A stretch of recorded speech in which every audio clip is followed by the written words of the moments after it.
Officer Thomas Langley took a slow sip of his coffee, letting the warmth spread through him as he watched the early morning light filter through the towering oak trees lining the quiet streets of Westford, an affluent suburb just outside of Atlanta.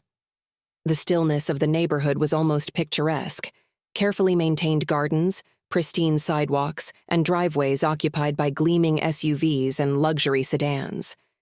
It was a world that seemed immune to chaos, a place where morning joggers waved in polite acknowledgement, where the biggest concerns revolved around homeowner association rules and the occasional speeding ticket.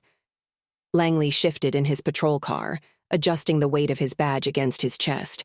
He had been on the force long enough to know that even in places like this, trouble had a way of surfacing when you least expected it. He glanced down at the notepad resting on his dashboard, flipping through the morning's reported incidents. Mrs. Calloway's ongoing complaints about a teenager skateboarding too close to her rose bushes. A request for an extra patrol near the country club after a suspicious vehicle had been spotted idling outside the gate. The call came through just as he was reaching for the last sip of his now lukewarm coffee. A piercing alarm split the morning calm, its sharp, rhythmic wail cutting through the air with an urgency that made Langley's body tense. He recognized the address immediately: Stonebridge Lane, home to the Harper family, one of the wealthiest in Westford. The estate was the kind of property most people only saw in magazines, sprawling with ivy-covered brick walls, security cameras at every corner, and an ornate iron gate that stood as a silent warning to anyone who didn't belong. Langley's radio crackled before he could reach for it. "Dispatch to Officer Langley. We've got a report from a neighbor. 2 young males seen entering the Harper property through the side gate, both wearing hooded sweatshirts. No further details at this time." Langley straightened in his seat, his heartbeat picking up. The Harper estate wasn't the kind of place petty criminals targeted. It was too high risk, too well secured. If someone was breaking in, they either knew what they were doing or were desperate enough not to care. "Copy that," Langley responded, his voice steady. "I'm en route, requesting backup." He flicked on his siren, pulling away from the curb as his mind raced through the possibilities. Burglars testing their luck? Vandals? Or maybe just a couple of reckless kids trespassing without realizing the consequences. The alarm's relentless shriek grew louder as he neared the estate. He turned onto Stonebridge Lane, the manicured hedges and grand colonial homes standing in stark contrast to the tension mounting in his chest. His eyes swept the property as he approached, taking in every detail. The gate was still closed, no signs of forced entry. But the side entrance, the one the neighbor mentioned, was partially obscured by a tall row of perfectly trimmed boxwoods. Langley parked outside the gate, leaving the engine running as he stepped out. His fingers hovered near his holstered weapon, his instincts kicking into high gear. He moved cautiously, scanning for movement as he approached the side gate. The latch appeared undisturbed. No obvious signs of a break-in. His radio crackled again. "Officer Langley, be advised. Original caller reports the suspects fled the scene on foot. No additional witnesses." Langley exhaled, scanning the quiet street beyond the estate. If the suspects were on foot, they couldn't have gotten far. He moved swiftly back to his patrol car, shifting into drive as he started a slow sweep of the surrounding streets. His trained eyes flicked between alleys, sidewalks, and intersections, searching for anything out of place. 3 blocks away, movement caught his attention. 2 figures walked at a steady but unhurried pace along the sidewalk, their matching hooded sweatshirts fitting the vague description from the call. Langley's grip tightened on the steering wheel. "Dispatch, this is Langley. I have visual on 2 individuals matching the description. Cedar Street heading east." "Copy that, Officer Langley." He followed at a measured distance, assessing their movements. They weren't running. Their hands were visible at their sides. They weren't acting suspicious, at least not in any obvious way. Still, he had been doing this job long enough to trust his gut, and his gut told him something wasn't right. Langley pulled the patrol car to the curb, stepping out into the cool morning air. The distant sound of the Harper estate's alarm had finally fallen silent, but tension still hung in the atmosphere. His right hand hovered near his belt as he called out, his voice calm but authoritative. "Excuse me, police officer. I need to speak with you both for a moment. The two figures stopped, exchanging a glance before slowly turning around. Langley hesitated before speaking again. And how are they? Really? Ms. Carter studied him for a moment. Better. But it's been a lot of pressure. They're just kids, Langley. No matter how strong they seem, this has weighed on them. Langley exhaled slowly. He knew what she meant. The twins had carried themselves with grace through everything, but that didn't mean they hadn't been affected. I'll keep an eye on them, he said. Ms. Carter nodded. Good. They trust you more than they let on. Langley wasn't sure about that, but he would do his best to prove he deserved it.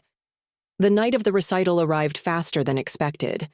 The community center was packed, families and friends filling the seats, eager to see the performances. Langley sat near the front with Mrs. Taylor, Matt, and Malcolm. Caleb had insisted that they sit together. Langley glanced at the twins. You sure you don't want to perform tonight? Matt smirked. Not our night. Malcolm shrugged. This one's about Caleb. Langley smiled. I appreciate you guys looking out for him. Matt's expression grew serious. He's a good kid. He reminds me a little of us when we were younger. Malcolm nodded. He just needed someone to show him he could be strong. Langley swallowed, glancing toward the stage. Caleb was up next. He could see the boy shifting nervously in his seat backstage, his fingers twitching slightly. You think he's ready? Langley asked. Matt grinned. He's got this. When Caleb finally stepped onto the stage, the room fell silent. Langley held his breath as his son sat at the piano, his hands hovering over the keys. Then he began to play. The melody was soft at first, hesitant. But then it grew bolder, more confident. The notes filled the room, weaving through the air like something tangible. Langley felt his chest tighten with pride. When the song ended, there was a beat of silence before the applause erupted. Caleb looked up, eyes wide, before breaking into a beaming smile. Langley stood, clapping loudly. Beside him, Matt and Malcolm joined in, nodding approvingly.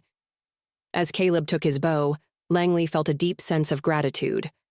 Not just for his son, but for the journey they had all taken to get here. They had faced challenges. They had fought battles. And they had come out stronger.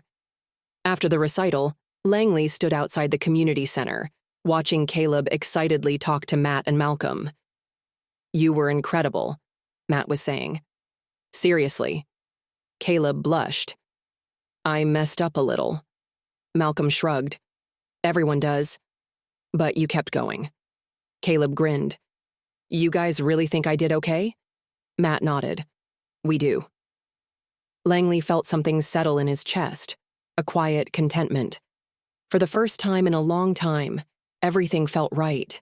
As the group stood under the glow of the streetlights, Langley knew that this was only the beginning. There would always be challenges, always be new fights to face. But whatever came next, they would face it together.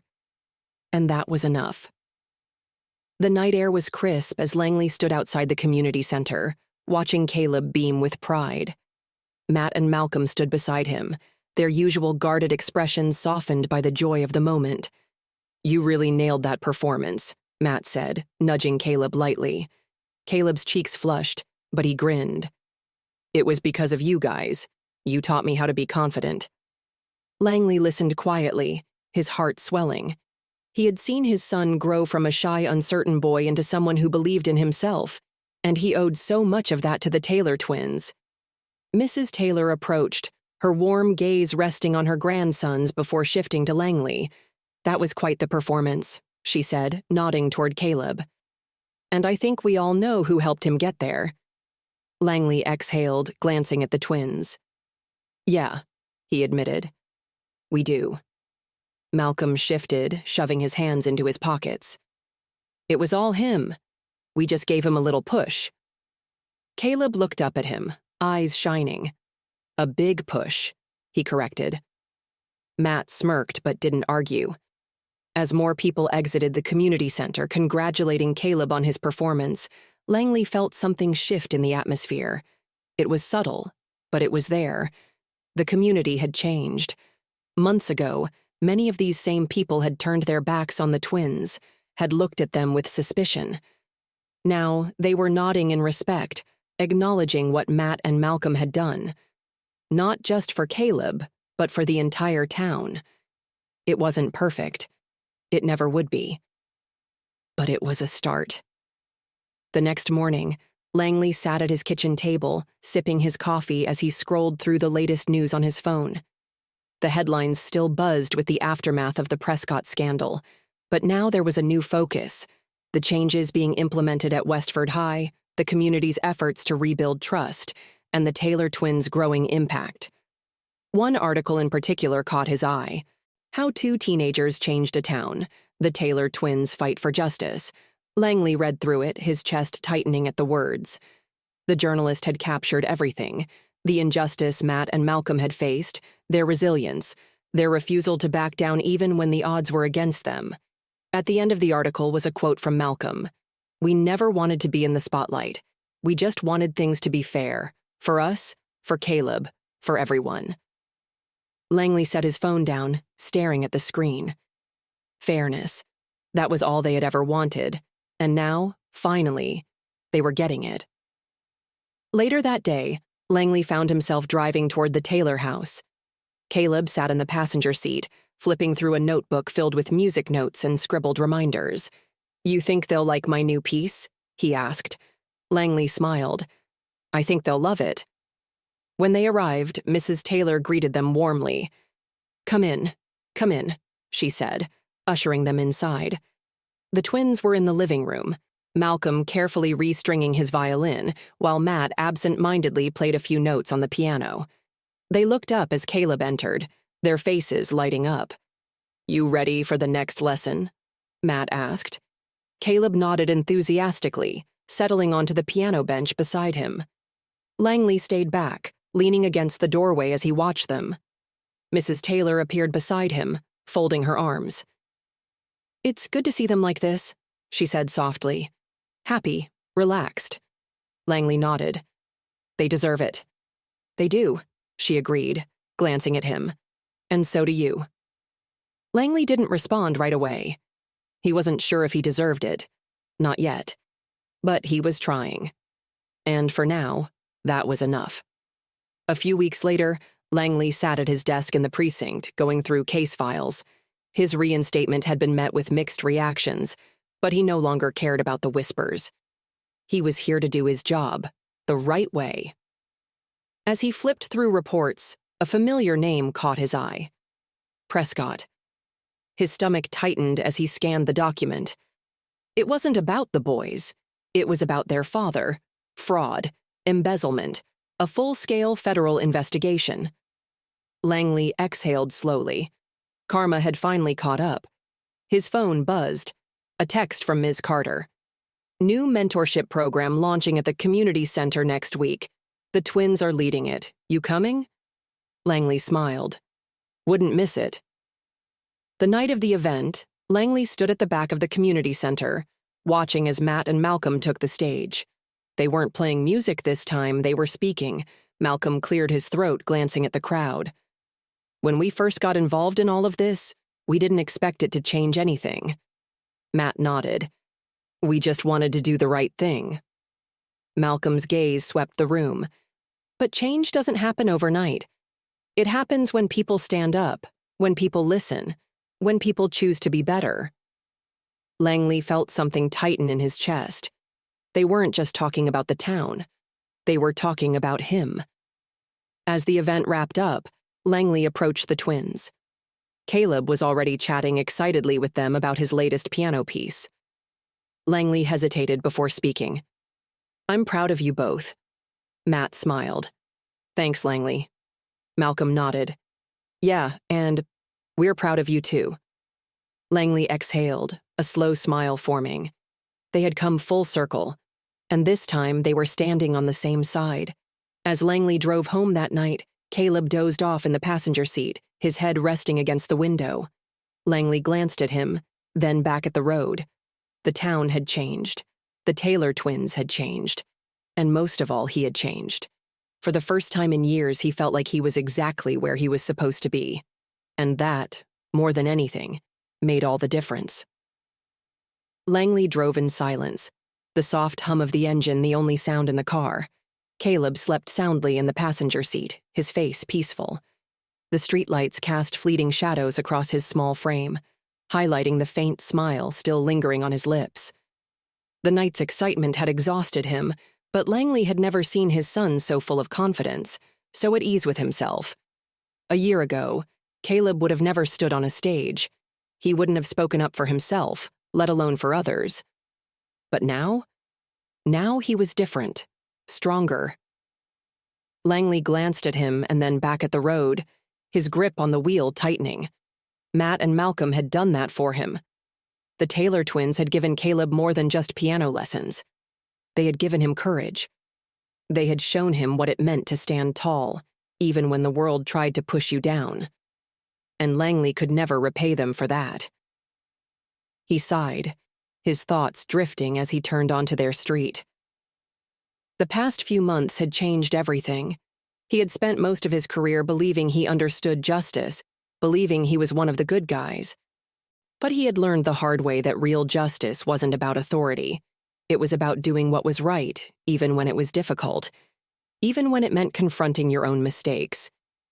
He pulled into the driveway and cut the engine. "Caleb," he said gently, reaching over to shake his shoulder. Caleb stirred, mumbling something incoherent before blinking up at his father. "We home?" Langley smiled. "Yeah, buddy. Come on." Caleb yawned and unbuckled his seatbelt, rubbing his eyes as he climbed out of the car. Langley followed, placing a hand on his shoulder as they made their way inside. The house was quiet. Sarah already asleep. Langley walked Caleb to his room, watching as his son flopped onto the bed without even bothering to change. His eyes were already closing, exhaustion winning out. Langley chuckled, pulling the blanket up over him. "You did good tonight, kiddo." Caleb's voice was drowsy. "So did Matt and Malcolm." Langley nodded, brushing a hand over his son's hair before standing. "Get some sleep." Caleb murmured something in response, already drifting off. Langley stood in the doorway for a long moment before turning off the light. The following morning, Langley sat at the kitchen table sipping his coffee while flipping through the newspaper. The headline caught his eye immediately. "The Taylor Twins, From Injustice to Inspiration." The article detailed their journey, the wrongful detainment, the fight for justice, the threats, the court case, and ultimately, the change they had sparked in Westford. Langley read each word carefully. He had been there for all of it, but seeing it laid out like this was something else entirely. Near the end of the article, there was a quote from Matt. "We never wanted to be in the spotlight, but if our story can help someone else, then maybe it was worth it." Langley exhaled, setting the paper down. They were just kids, but they had done what most adults wouldn't have dared to. And they weren't stopping. That afternoon, Langley arrived at the community center, stepping inside to find it bustling with activity. The mentorship program was already underway, with students gathered in small groups, discussing ideas, working on projects. Matt and Malcolm were at the center of it all, speaking with a group of younger students. Langley watched for a moment before approaching. "Hey," he said. Matt turned, surprised but not unwelcoming. "Hey, Langley." Malcolm nodded in greeting. "Didn't think we'd see you here today." Langley shrugged. "Figured I'd check in, see how things were going." Matt smirked. "You mean see if we're causing trouble?" Langley chuckled. "Something like that." Malcolm crossed his arms. "Well, you'll be happy to know we're behaving. For now." Langley grinned. "Good to hear." There was a brief pause before Matt spoke again. "You sticking around?" Langley hesitated, then nodded. "Yeah, if that's all right with you two." Malcolm exchanged a look with his brother before nodding. "Yeah, it is." Langley felt something shift in that moment, an unspoken understanding passing between them. They weren't just the kids he had once misjudged, they were partners in this fight. And maybe, just maybe, they were friends. Weeks passed. and the community continued to transform. The mentorship program flourished, with more students joining each week. The initiative spread beyond the school, sparking citywide conversations about accountability and reform. Langley had never been prouder. One evening, as he prepared to leave the precinct, his phone buzzed. A message from an unknown number. "Meet me at the old train station. You'll want to hear this." Langley frowned. He had learned to be wary of anonymous messages, but something told him this was important. He grabbed his jacket and left the station, driving through the quiet streets until he reached the abandoned train depot on the outskirts of town. A lone figure stood beneath a flickering streetlight.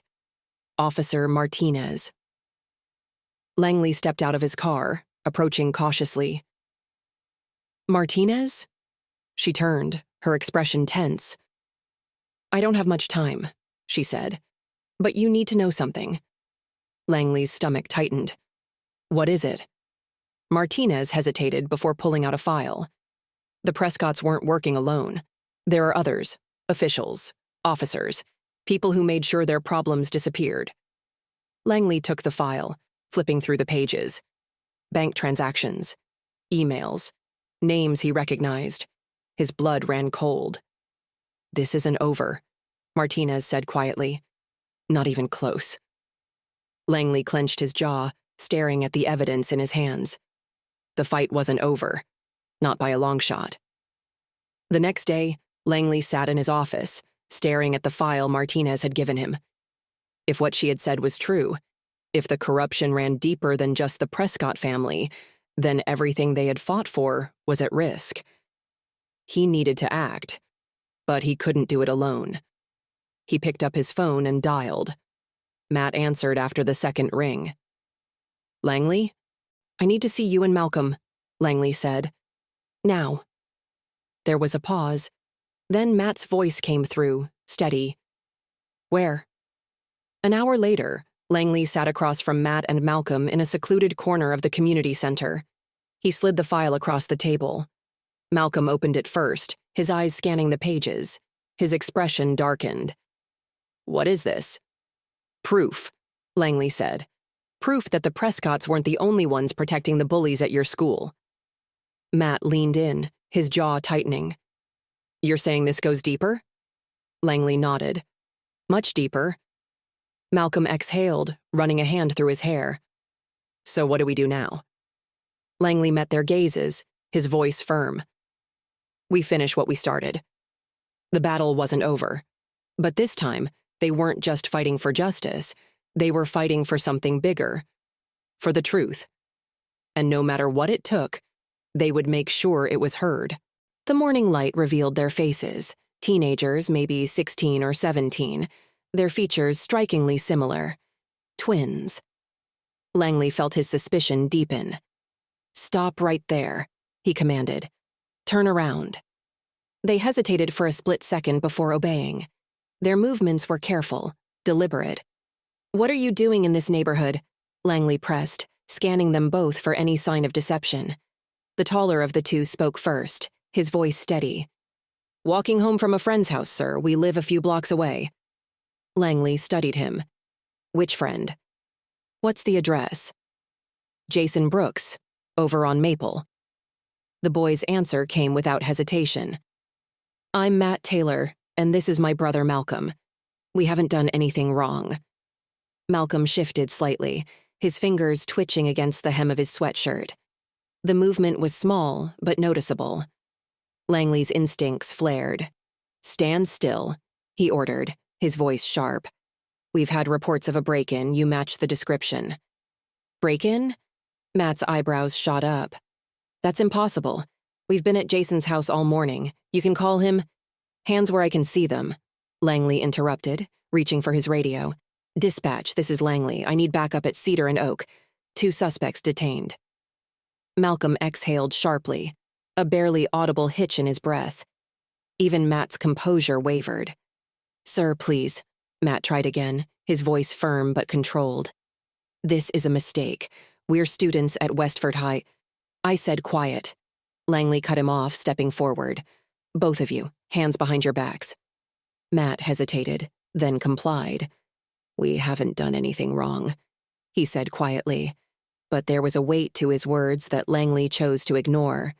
The metallic clink of handcuffs filled the space between them, final and unyielding.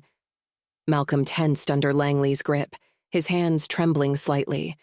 Matt's jaw tightened, his expression unreadable. In the distance, sirens wailed, growing louder with each passing second. Langley adjusted his stance, keeping a firm hold on both boys' shoulders. He felt justified, confident in his decision. The evidence was circumstantial, but his instincts told him he was right. Matt and Malcolm stood stiffly on the curb, their expressions a mixture of fear and something else, something quiet and simmering beneath the surface. Langley ignored the unease creeping up his spine. Backup was arriving. Everything was under control. Or so he thought. The morning sun climbed higher, casting long shadows across the quiet street as Langley stood beside his patrol car, arms crossed, watching the Taylor twins. The wail of sirens had faded, replaced by the occasional chirp of birds and the rustling of leaves in the light breeze. Matt sat on the curb, his posture rigid despite the handcuffs biting into his wrists. His expression was unreadable, but his dark eyes held Langley's gaze without flinching. Malcolm, sitting beside him, wasn't as composed. He kept glancing around, his lips moving in a near-silent rhythm. Langley frowned, straining to catch the words, but they were too soft, more like a whispered chant than actual speech. Langley shifted uncomfortably. "You want to tell me what you were really doing in this neighborhood?" Matt remained silent, his eyes locked onto Langley's with unsettling steadiness. Malcolm's whispers grew slightly louder, but the words still didn't make sense. The cadence of his voice was unusual, measured, deliberate. Something about it made the hair on the back of Langley's neck stand up. The sound of car doors slamming pulled his attention away. Officers Johnson and Rivera had arrived, followed by Officer Chen. "What have we got?" Johnson asked, approaching Langley with an easy confidence, scanning the two boys on the curb. Langley straightened. "Suspects matching the description from the Harper break-in. Found them walking a few blocks from the scene. The quiet one won't talk, and the other one," he nodded toward Malcolm, "has been muttering to himself since I detained them." Johnson raised an eyebrow but didn't comment. Instead, he knelt down in front of the twins. "Names?" Matt's jaw tightened. "I already told him." His tone was clipped, edged with something cold and controlled. "I'm Matt. This is my brother, Malcolm. And you say you were coming from a friend's house?" "Yes." "Got proof of that?" Matt exhaled sharply through his nose, a flicker of frustration crossing his face. "Call him, Jason Brooks." Maple Street Johnson exchanged a glance with Langley before stepping back, pulling out his radio. "Dispatch, do we have any updated reports on the Harper case?" A beat of silence, then a crackle. "Affirmative, Officer Johnson. Security footage just came in from the Harper estate. Suspect on the tape is a single male, dark clothing, no hooded sweatshirt. Appears to have scaled the fence. Officer Martinez is bringing him in now." Langley's fingers tensed around his belt. The words slammed into him like a physical force, making his breath hitch for half a second. No hooded sweatshirt. No mention of two suspects. Langley's stomach tightened as he slowly turned back toward the twins. Matt sat motionless, his stare boring into Langley, a quiet storm of resentment and exhaustion swirling behind his eyes. Malcolm's whispered words finally stopped. The silence that followed felt heavier than the wail of sirens. The backup officers shifted awkwardly, the weight of realization settling over them like a thick fog. Langley could feel their unspoken thoughts pressing down on him. He swallowed hard, forcing his hand into his pocket to retrieve the keys to the cuffs. "Be advised." The dispatcher's voice crackled again, oblivious to the tension suffocating the scene. "Subjects detained at your location do not match the description of the suspect on footage." Langley exhaled, each breath feeling like a slow descent into something he couldn't quite name. His hand trembled slightly as he reached for Matt's cuffs first, the metal clicking open with finality. Matt didn't move. He simply rubbed his wrists and kept his gaze locked on Langley, as if daring him to say something, anything that might make this moment less of a disaster. When Langley turned to Malcolm, the younger twin kept his head bowed, his expression unreadable. But as soon as the cuffs came off, Malcolm flexed his hands and let out a long, slow breath, as though he'd been holding it in for far too long. The street was dead silent. Langley cleared his throat, his voice stiff. "You're free to go." Malcolm didn't move at first, as if he didn't quite believe it. Then, in one swift motion, he stood, his fingers still trembling. Matt rose more slowly, never breaking eye contact with Langley. The officer shifted uncomfortably under the weight of that look. He opened his mouth to speak, to say what, he wasn't sure. An apology? An excuse? But before he could form a single word, Matt's expression hardened. His voice, when he finally spoke, was steady, unshaken. "You assumed we were guilty the second you saw us." Langley swallowed. Matt didn't wait for an answer. "You cuffed us. You humiliated us. You treated us like criminals, and you never even stopped to consider that we weren't." Malcolm exhaled, his arms wrapping tightly around his torso. His voice was softer, but no less damning. "You didn't even ask the right questions. You didn't want the truth. You just wanted to believe we were the bad guys." Langley opened his mouth, then closed it again. The world around them felt distorted, like the moment was stretched too thin, too raw, too exposed. Finally, Langley forced himself to speak, though his voice came out rough. He stopped, then tried again. "I was wrong." Matt didn't react. His gaze didn't soften. "I'm sorry," Langley said, the words bitter in his mouth. "I made a mistake." Matt let out a slow breath, but there was no relief in it. "Yeah," he said. "You did." The twins turned, walked away. Langley didn't stop them. He watched them disappear down the street, their steps measured, their heads held high, their silence cutting deeper than any argument ever could. Behind him, Officer Johnson shifted. "Hell of a mistake, Langley." Langley didn't answer. He was too busy staring at his own reflection in the side mirror of his patrol car. He barely recognized the man staring back at him. Langley sat in his patrol car long after the Taylor twins disappeared from sight. The engine hummed beneath him, steady and unchanging, but everything inside him felt unmoored. The weight of what had just happened pressed against his chest, making it hard to breathe. He had been wrong before. Every officer had. A bad call here, a gut instinct that didn't pan out there. But this was different. He hadn't just been wrong, he had been reckless. He had let his assumptions override logic. He had looked at two boys and decided they were criminals before they'd even had a chance to explain themselves. He had ignored the way Matt had kept his voice steady, the way Malcolm had barely spoken at all. He had been too caught up in playing the role of the officer in control, the one who always knew what he was doing. And he had failed. His radio crackled to life, snapping him out of his thoughts. "Langley, status update?" His throat felt tight. "Subjects released. False identification." A brief pause. "Copy that. Return to station when ready." When ready. Langley wasn't sure when that would be. Eventually, he pulled away from the curb, driving without direction, his mind still trapped in the weight of the encounter. The streets of Westford blurred past him, neatly trimmed lawns, polished driveways, homes that cost more than his entire salary over a decade.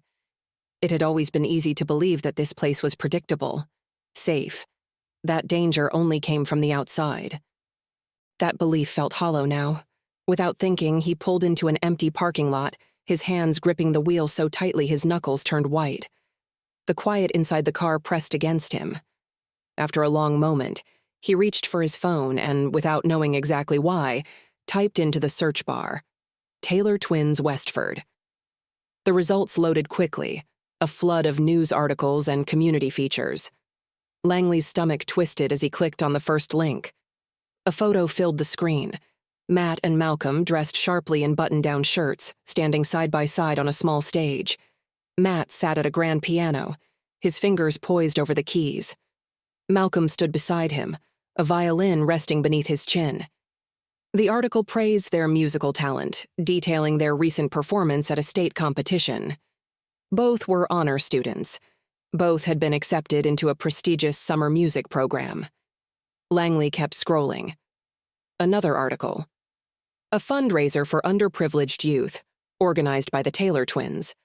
A scholarship award, won by Matt. A mentorship program, co-founded by Malcolm. Every new discovery felt like a punch to the gut. Langley had nearly arrested two of the most promising kids in the community. And why? Because they had been in the wrong place at the wrong time? Because someone had called in a vague report about two boys in hoodies? Because deep down, he had already decided what kind of kids wore hoodies in a neighborhood like this. He exhaled sharply, running a hand over his face. This wasn't just about today. This was about every moment before it, every snap judgment he had made, every assumption he had never questioned. For the first time in years, he felt something he couldn't ignore. Shame. Langley sat there for a long time, staring at the glowing screen of his phone, feeling the weight of everything he had just learned settle deep into his bones. He thought about going home, thought about pouring himself a drink, letting the exhaustion pull him under. But instead, he put the car in drive and headed toward a modest neighborhood on the other side of town. The Taylor house was easy to find. The yard was neat, lined with simple flower beds. A porch light flickered on as he pulled up, the setting sun casting long shadows across the front steps. Langley hesitated before getting out of the car, his stomach twisting in knots. He had faced armed suspects, high-speed chases, heated courtroom testimonies, but nothing felt as daunting as walking up to that door. He rang the bell. Footsteps. Then the door opened, and Matt stood in the frame, his expression unreadable. For a moment, neither of them spoke. Then, behind Matt, Malcolm appeared. He said nothing, his arms crossed tightly over his chest, his face carefully neutral. And behind them both a woman stood. Their mother, Langley realized. She was tall, her presence quiet but commanding. Her eyes, so much like her son's, held a guarded politeness, the kind that came from years of knowing that politeness was sometimes the only armor you had. Langley swallowed. He cleared his throat. I wanted to apologize. Matt's face didn't change. Langley shifted, feeling absurdly aware of how stiff he sounded, how out of place he must seem standing there in his uniform. I was wrong, he admitted. The words felt heavy but necessary. I made assumptions that I shouldn't have. I let them cloud my judgment. Malcolm exhaled sharply, shaking his head. His posture was tense, his shoulders rigid. An apology doesn't undo what happened. Langley's chest tightened. I know, he said quietly, but I needed to say it anyway. Matt studied him for a long moment before nodding just once. Then, without another word, he stepped back and shut the door. Langley stood there, staring at the closed door, feeling like there was something more he should say, something else he could do. But he didn't know what. So he turned and walked back to his car. The drive home felt longer than it should have. The streetlights flickered past in a rhythmic pattern, casting stretches of light and shadow across the road. By the time he stepped into his house, exhaustion had settled deep into his bones. He was halfway to the kitchen when he noticed Caleb standing in the doorway, his small hands twisting the hem of his t-shirt. Dad, Caleb said, his voice small. I need to tell you something. Langley immediately stopped, his focus shifting. What is it? Caleb hesitated. Then, in a shaky voice, he said, There are these boys at the park. They make fun of the way I talk. Langley's stomach dropped. Caleb's stutter had been there since he was little. It wasn't severe, but it was enough that sometimes, when he got nervous, the words stuck in his throat. Langley had always told him it didn't matter, that what he had to say was important, no matter how long it took him to say it. But now, standing in the dim light of their home, Caleb looked small, hurt. Langley knelt down. What do they say? Caleb swallowed, his eyes shining. They laugh when I can't get words out. They say I'm dumb. His voice cracked on the last word, and Langley felt something inside him splinter. He pulled his son into a hug. You're not dumb, he said fiercely. Not even a little. Caleb clung to him, and as Langley held him, something clicked into place. The weight of everything, the Taylor twins, his mistakes, his assumptions, it all came crashing down in a way he hadn't fully processed before. He had seen himself as the authority, the one who judged, who decided. But Caleb's pain reminded him of something even more important. Sometimes being judged was the hardest thing in the world. And sometimes the people you thought you understood were the ones you had the most to learn from. Langley tightened his arms around his son, vowing, right then, right there, that he would do better. Because he had to. For Caleb, for the Taylor twins, and for himself. Langley answered the call immediately, his pulse quickening as he recognized Ms. Carter's voice on the other end. "You need to get to the school," she said urgently. "Now." Langley didn't hesitate. He grabbed his keys and was out the door within seconds, his mind racing with possibilities. Had the threats escalated? Had Matt and Malcolm been targeted directly? The drive to Westwood High felt agonizingly slow. Every red light another obstacle between him and whatever awaited him. When he finally pulled into the parking lot, he spotted Ms. Carter standing at the front steps, her arms crossed tightly over her chest. She motioned him inside without a word. As they moved down the hallway, Langley's sharp eyes caught the uneasy glances of students and staff. Something had happened. Something big. They reached Ms. Carter's office, and Langley barely had time to step inside before Matt and Malcolm entered from the opposite door. Their usual calm composure was strained, tension radiating off of them in waves. Ms. Carter shut the door behind them. "There was an incident," she said.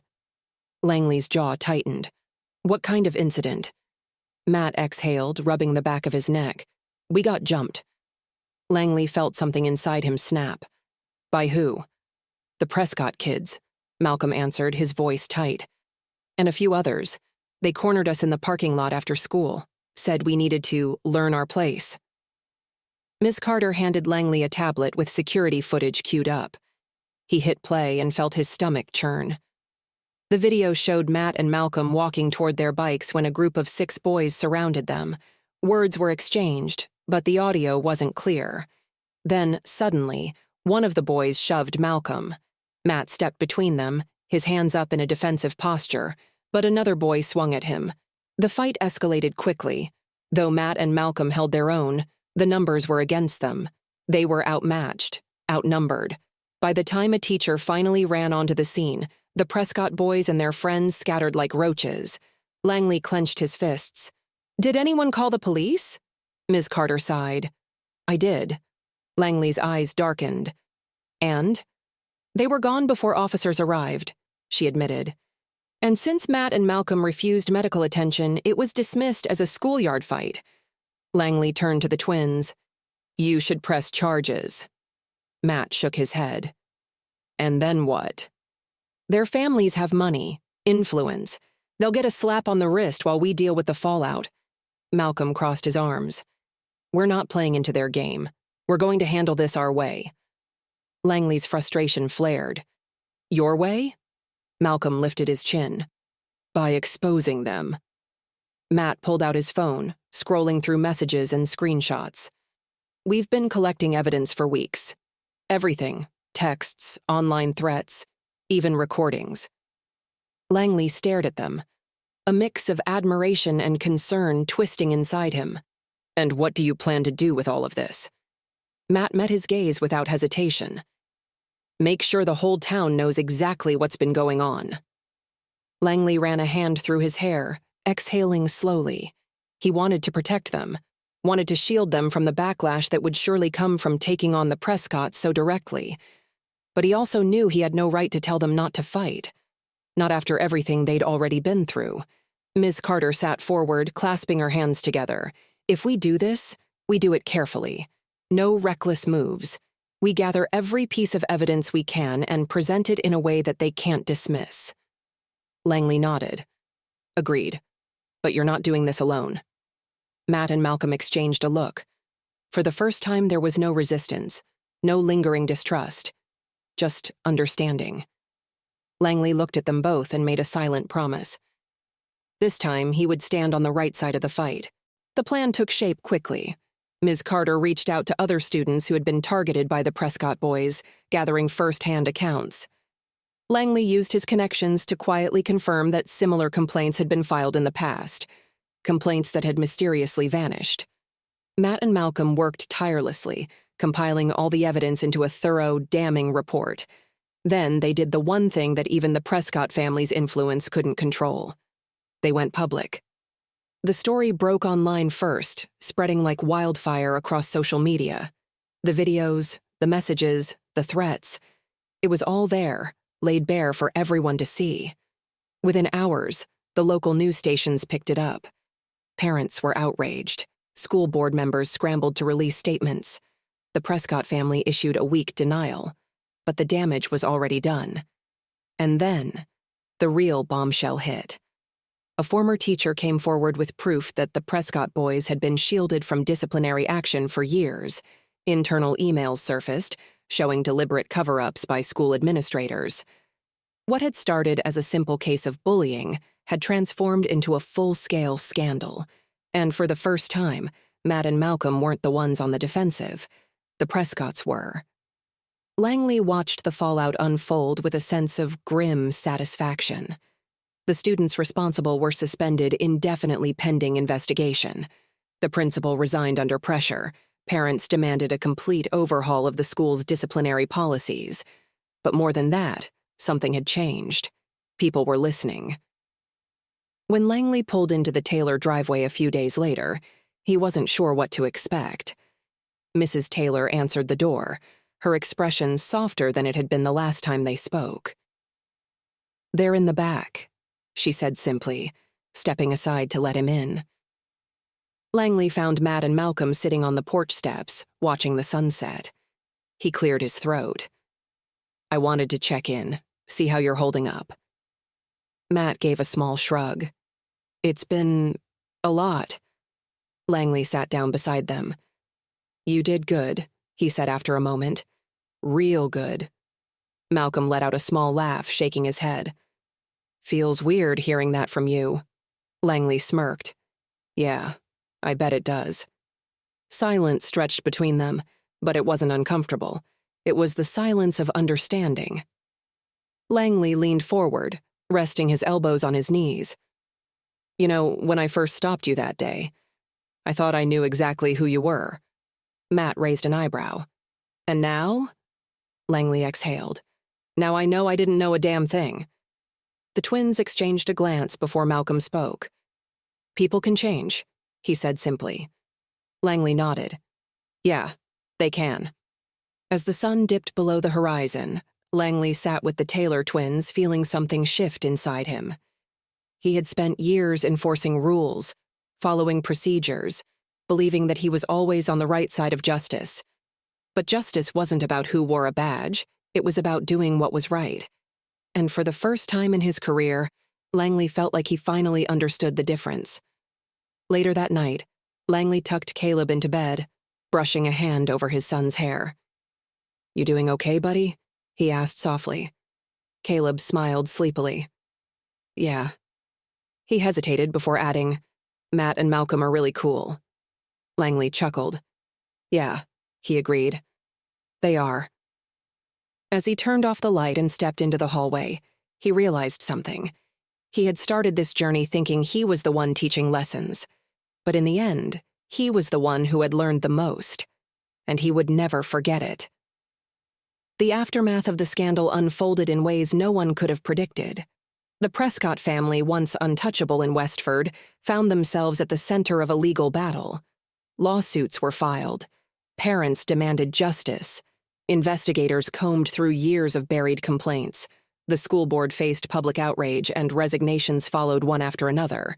Matt and Malcolm were no longer just two high school kids who had stood up to bullies. They had become symbols of change. Langley watched it all happen with a quiet sense of vindication. He had spent years believing the system worked the way it was supposed to. But now, he saw how easily power could be abused, how justice wasn't always served unless people fought for it. And the Taylor twins had fought harder than anyone.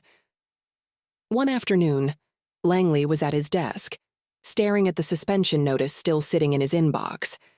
The official investigation into his conduct was ongoing, but he already knew the outcome didn't matter. Whether or not he was reinstated, he wasn't the same officer he had been before. His phone buzzed. Unknown number. He hesitated before answering. Langley. A familiar voice spoke on the other end. Officer Langley, it's Mr. Taylor Langley, sat up straighter. Mr. Taylor, it's good to hear from you.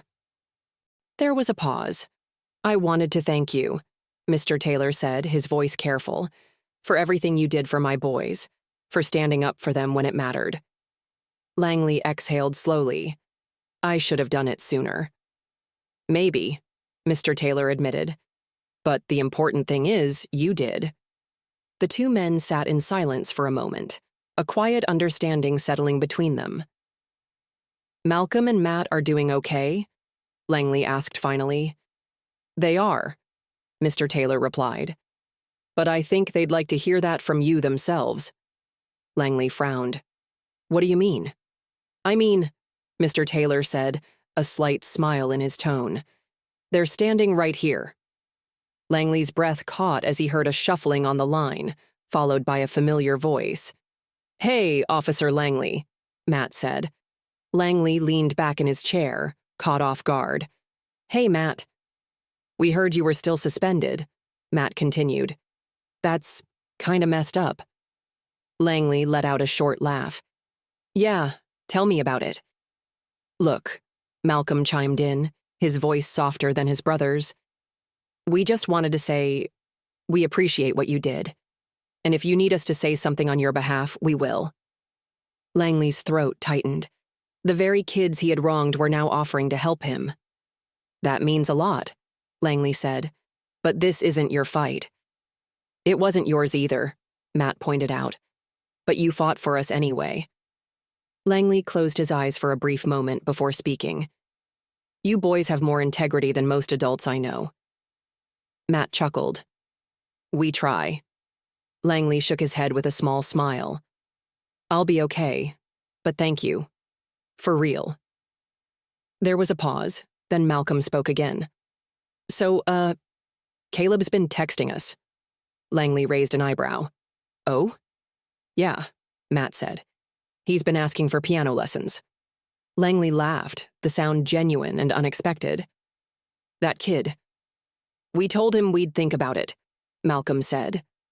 Well, if you do, Langley said, just know you're always welcome at my house. There was another pause, and then Matt replied, his voice carrying something lighter, something that sounded almost like forgiveness. We'll see you around, Langley. And for the first time, Langley knew they actually meant it. The months that followed brought sweeping changes to Westford. The Prescott family's influence crumbled under the weight of undeniable evidence. Their sons were expelled, and multiple lawsuits followed. The school board underwent a complete overhaul, and new policies were implemented to prevent future cover-ups. And Langley? After weeks of uncertainty, he was officially reinstated. But returning to the force didn't mean going back to the way things were. His perspective had shifted. He took more time to listen, to question his instincts, to challenge the assumptions he had once accepted without thought. The day he stepped back into uniform, Caleb watched him from across the kitchen table. You're different now, Caleb observed. Langley smiled. Yeah, I am. And he meant it. One evening, months later, Langley pulled into the Taylor family's driveway, Caleb in the passenger seat beside him. You nervous? Langley asked. Caleb shrugged. Kinda. Langley patted his shoulder. You'll do great. They walked up to the door together, and when Mrs. Taylor answered, she no longer looked at Langley with distrust. She simply smiled and said, Come on in. Inside, the familiar sounds of a piano filled the air. Matt was seated at the bench playing effortlessly while Malcolm tuned his violin nearby. Caleb hesitated for a moment before stepping forward. I brought my sheet music, he said, holding up a folder. Matt grinned. "Let's see what you got." Langley stood by the doorway, watching as Caleb settled in beside Matt at the piano, Malcolm offering quiet encouragement.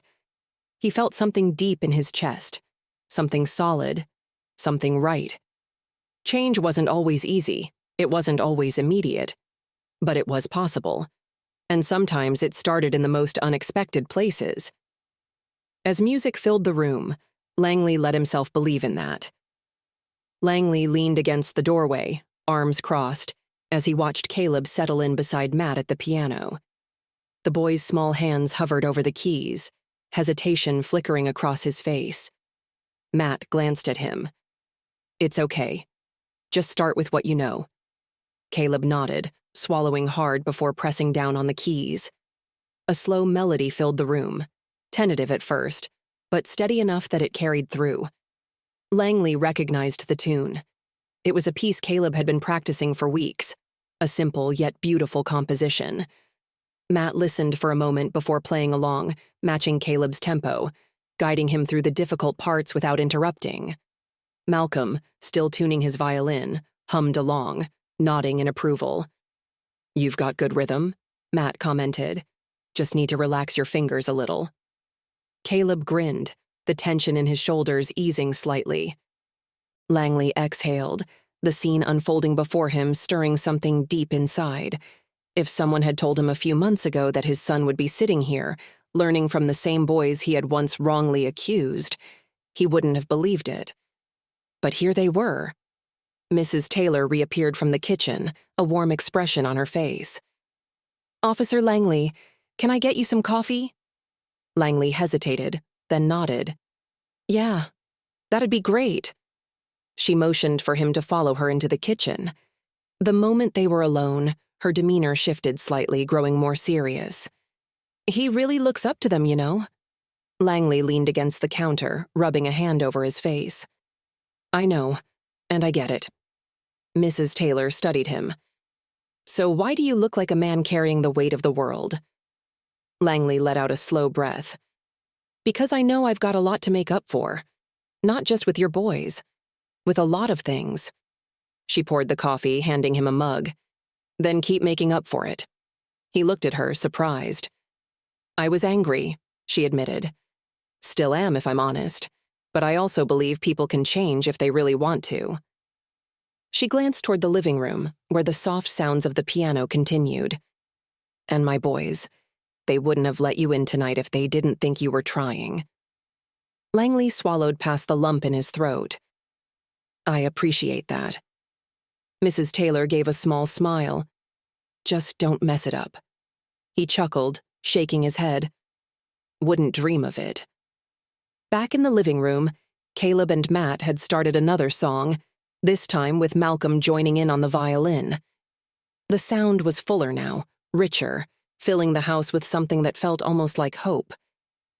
Langley took a sip of his coffee, letting himself absorb the moment. Maybe redemption wasn't about a single act. Maybe it was about the small choices made every day, the willingness to listen, to change, to do better. And for the first time in a long time, he felt like he was on the right path. In the days that followed, Langley found himself navigating unfamiliar territory. He wasn't just a father or a police officer anymore. He was someone who had to prove, in real ways, that he had changed. His suspension had been lifted, but returning to the force wasn't easy. The atmosphere in the precinct had shifted. Some officers treated him the same as before, but others kept their distance, their gazes wary. Word had spread about what had happened with the Taylor twins, and not everyone agreed with how he had handled it.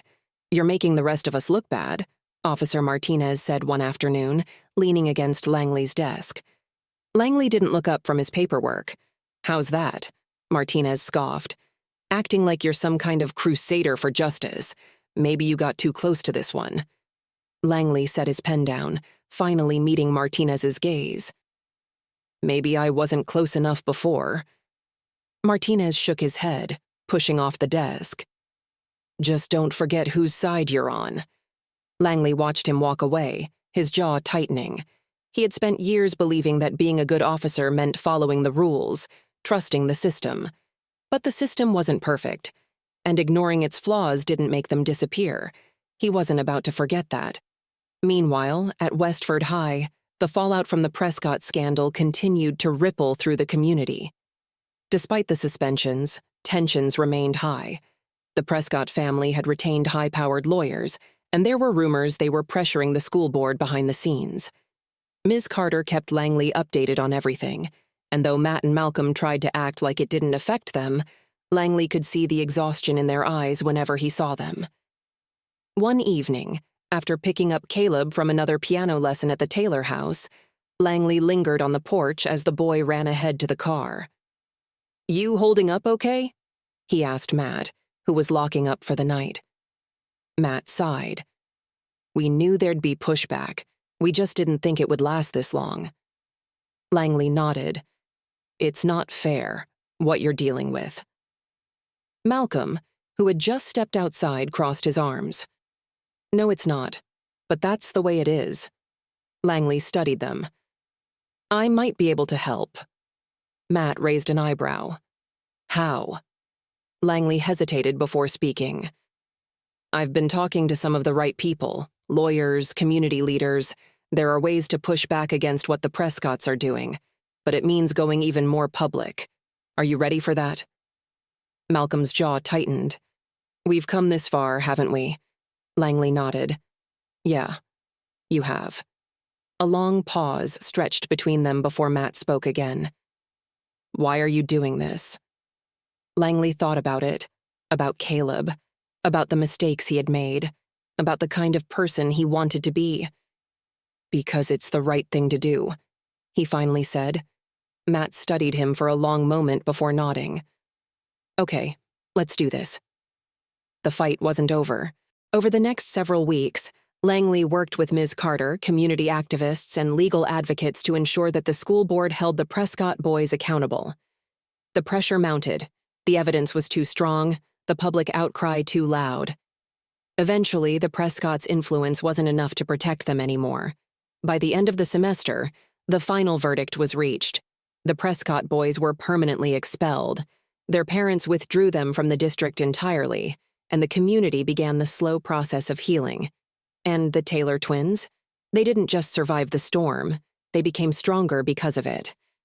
The night of the spring concert arrived, and Langley sat in the audience, Caleb at his side as Matt and Malcolm took the stage. The lights dimmed and the first notes of their performance filled the auditorium. It was breathtaking, raw, powerful, filled with every emotion they had carried through the past months. Langley glanced at Caleb, who was watching with wide eyes, his small fingers tapping along with the melody. When the final note faded, the audience erupted into applause. Langley stood with the rest of them, clapping hard, pride swelling in his chest. Matt and Malcolm glanced toward the crowd, their gazes briefly landing on Langley and Caleb. And this time, when they nodded, it wasn't just acknowledgement. It was something more. Something like understanding. Something like trust. Langley exhaled, letting himself believe that, after everything, they had all come out on the other side better than before. And for the first time in a long time, he felt at peace. The sound of Caleb's piano playing filled the house, the notes light and deliberate as he followed Matt's lead. Malcolm stood nearby, arms crossed, listening carefully for any mistakes.